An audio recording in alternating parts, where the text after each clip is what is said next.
Olá, tudo bem?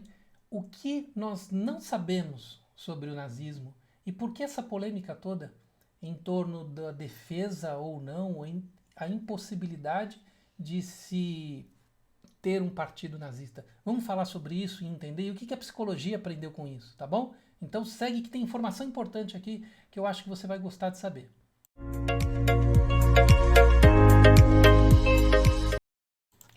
Então vamos lá. A polêmica toda iniciou no programa Flow, um podcast na internet, liderado pelo Igor e pelo Monark. Igor é professor de inglês, né? O Monark, um jovem defensor da completa liberdade de expressão, né? Uma maneira de raciocinar muito influenciada pelo anárquico capitalismo, onde a ideia é que se pode fazer tudo e que o mercado e as pessoas vão se regular sem nenhuma necessidade de regulamentação por parte de um Estado, né? Como se as pessoas interagindo entre si iriam resolver todos os problemas.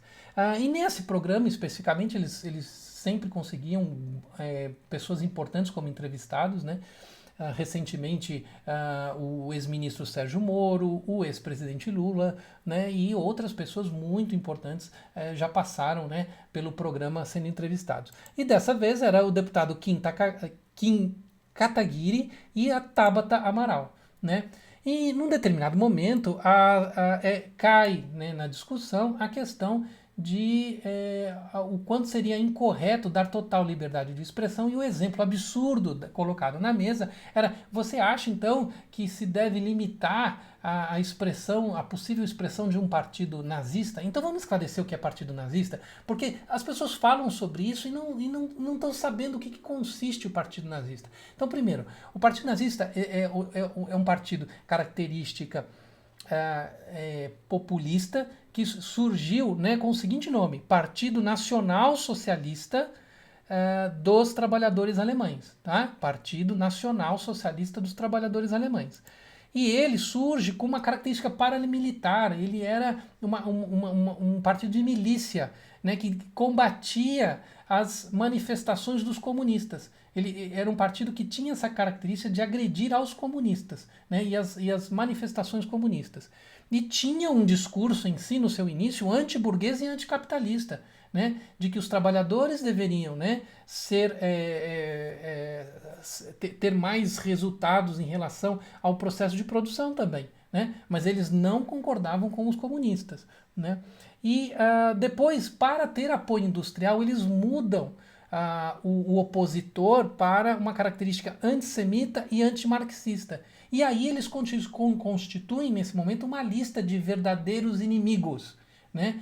Inimigos do partido. E quem são esses inimigos do partido? Os judeus, os homossexuais, os ciganos, os negros, os deficientes físicos e mentais, tá? Aqui junto, e evangélicos, especialmente testemunhas de Jeová, tá bom? Então, eles listam como inimigos do partido da superioridade da raça ariana, e isso está na essência da fundação do partido. Os inimigos são judeus, homossexuais, ciganos, negros, deficientes físicos e evangélicos. E o Hitler assume a liderança a partir de 1921, tá? O partido, lembrando que a Segunda Guerra Mundial é de 1939 a 1945. Então esse partido trabalha sob liderança do Hitler desde 1921, ok? Então essas são informações importantes. Eu não vou detalhar todo o processo, tem filmes, documentários sobre isso, sobre a ascensão do Hitler e o seu comando. Isso vocês podem pesquisar e achar em outro lugar. Mas é importante vocês saberem essas características, tá? E o que a psicologia aprendeu com isso? Como é que pode surgir esse tipo de estrutura, esse tipo de pensamento baseado, né, no antagonismo, no ódio, né? Então, o que a psicologia estudou sobre isso? Primeiro vamos falar da psicologia de massas, né? Nós temos aqui, a psicologia de massas é um estudo do ramo da psicologia social. E ele se deve, né, ele se caracteriza por um enfraquecimento da responsabilidade do indivíduo.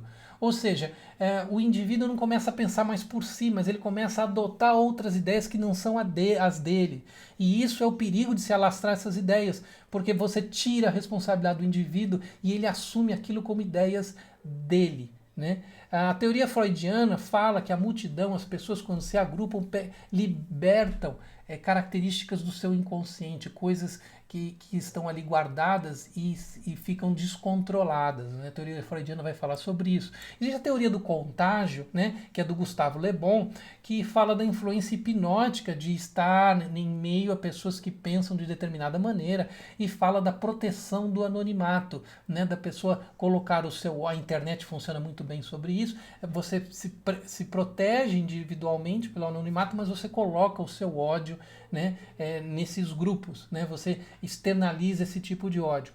A teoria da norma emergente fala que esses grupos eles precisam criar novas normas comportamentais, como gestos, né, gestos de saudação, né, como fez o Adrilles, né, na Jovem Pan, né, fazendo a saudação nazista durante um programa, como um deputado, um assessor fez no Senado, um gesto de supremacia branca atrás do líder do Senado, né? Então você tem vários normas comportamentais que esses grupos criam para criar essa noção de pertencimento. Normalmente esses grupos surgem de crises, situações de sofrimento, situações onde eles não são compreendidos, eles não são abraçados, eles não são abarcados. E aí eles criam essa sua própria forma de ver o mundo, né? Eles vão se associando com essa nova forma de ver o mundo e vão criando essas novas maneiras de agir.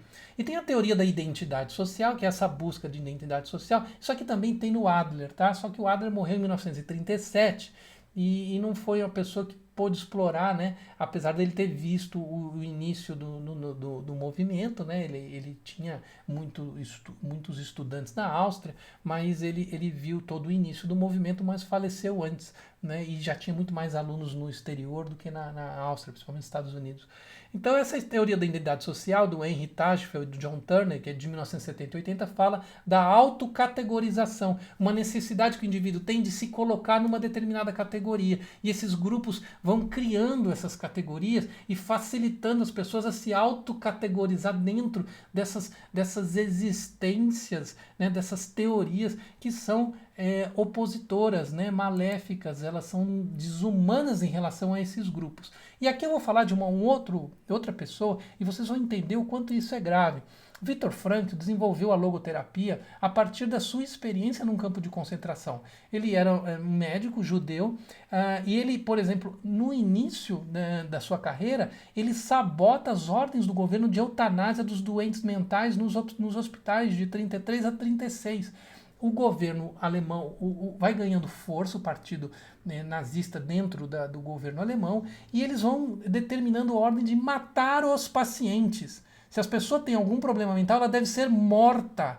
Né? Então você tem uma ideia de como essa ideologia vai se alastrando e tomando diferentes áreas, inclusive na área da medicina, haviam médicos então que acreditavam na ideologia do partido e matavam pessoas com doentes mentais. Então vocês têm que ver a gravidade, né, dessa questão ideológica tomando conta e se alastrando. Né? Em setembro de 1942, justamente por ser judeu, o Viktor Frankl, a sua mulher grávida e o resto da sua família são levados para campo de concentração, todos separados. Ele nunca mais viu a mulher. Né? A tatuagem dele, número 119, 104, a tatuagem do Viktor Frankl. Ele vai sair no final da guerra, em 1945, e descobre então que a mulher teve um colapso, morreu no campo de concentração, grávida. Né? Então, vocês têm então uma ideia do que era, né, essa questão de você ser preso, passar 3 anos preso, sem saber o que aconteceu com a sua esposa grávida, sem saber o que aconteceu com a sua família, né? Sem falar que vocês devem ler o livro que ele escreveu em 1946, Em Busca de Sentido, que ele começa a explicar como que algumas pessoas, mediante essa situação terrível, né, de campo de concentração, de ser caçado, de ser tirado todos os seus objetos, toda a sua família, toda a sua dignidade, né, raspado sua cabeça, né, você é obrigado a trabalhos forçados num inverno congelante. Então, essas pessoas sem nenhuma dignidade, sem nenhuma identidade mais, como é que algumas delas conseguem sobreviver? Outras se suicidavam. Né? Bastava ir até a grade e colocar a mão no fio, né, para ser fuzilado, a mão no fio do portão. Né? e tinha muitos que suicidavam porque não aguentavam isso. Então ele fala como é que algumas pessoas, o que precisava, o que é preciso para conseguir sobreviver em situações tão difíceis. Vale a pena ler este livro, Em Busca de Sentido, do Viktor Frankl, para você que quer saber um pouco mais sobre a questão do fortalecimento da estrutura psicológica e também saber sobre essa questão dos horrores, né, que o homem foi capaz de fazer. E em 1948 a tese dele de doutorado, O Deus Inconsciente, tá? Ele vai falar sobre a questão da espiritualidade como ponto fundamental, né? O trabalho com a espiritualidade, tá? E isso tem muito a ver com Jung, por isso que eu vou falar de Jung aqui. Jung vai falar, muito criticado, né? Porque o Jung assumiu algumas posições, né, durante o governo nazista nas publicações que havia na Alemanha na época. E muita gente o criticou por isso. Mas ele mesmo coloca que o Hitler era um repositório da doença mental do povo alemão. E o Jung vai colocar isso de uma maneira muito a mostrar que o Hitler era um boneco de instintos que haviam na sociedade alemã por ela ter sido reprimida após a Primeira Guerra Mundial, a pobreza, a exploração, a situação de tristeza, de inflação que foi colocada em cima, a pressão que foi colocada em cima da sociedade alemã após a Primeira Guerra. E isso gerou, então, um movimento instintivo, horroroso de ódio, de vingança, e o Hitler é a representação do que isso se manifestava no povo alemão. Então ele fala que é consequência de uma Europa doente, porque a Europa permitiu que a Alemanha fosse oprimida a esse ponto, para gerar esse tipo de rancor, né? E uma das questões que ele coloca também nessa questão do surgimento do nazismo é o afastamento do cristianismo, que havia muito forte dentro da sociedade alemã pelo materialismo, ou seja, os objetivos de conquista, de força, de poder, né, que o partido nazifascista tenta implementar e consegue com razoável sucesso até determinado ponto antes da Segunda Guerra Mundial. Ok? Espero ter esclarecido para vocês esses pontos importantes, vocês entenderem por que é grave não conhecer a história, não conhecer o funcionamento de como a nossa mente pode querer se agregar a ideias e como que então essas ideias devem ser de uma certa forma verificadas. Essas ideias devem ser estudadas para serem faladas. É por isso que, para se falar numa universidade, numa academia, você precisa estudar antes. É por isso que antes, para você fazer parte de uma corporação jornalística, você tinha que começar como estagiário, você tinha que mostrar que você sabia escrever, que você podia organizar ideias. Quer dizer, havia uma certa estrutura, uma certa necessidade de estudo para se expressar. Hoje, com a tecnologia, a expressão é um pouco mais tranquila, um pouco mais aberta, as pessoas falam sem saber, sem estudar e podem gerar ideias e agregar ideias que talvez, né, se soubesse um pouquinho mais sobre elas, não fariam dessa forma, tá bom? Por favor, passe esse vídeo para frente, tem bastante informação, eu acho que as pessoas precisam saber disso e entender um pouco mais o motivo por que essa discussão é séria e por que um deputado no Brasil, ao dizer que acha que os nazistas têm que ter liberdade de expressão, é uma afirmação muito problemática, tá bom? Um grande abraço e até o próximo vídeo.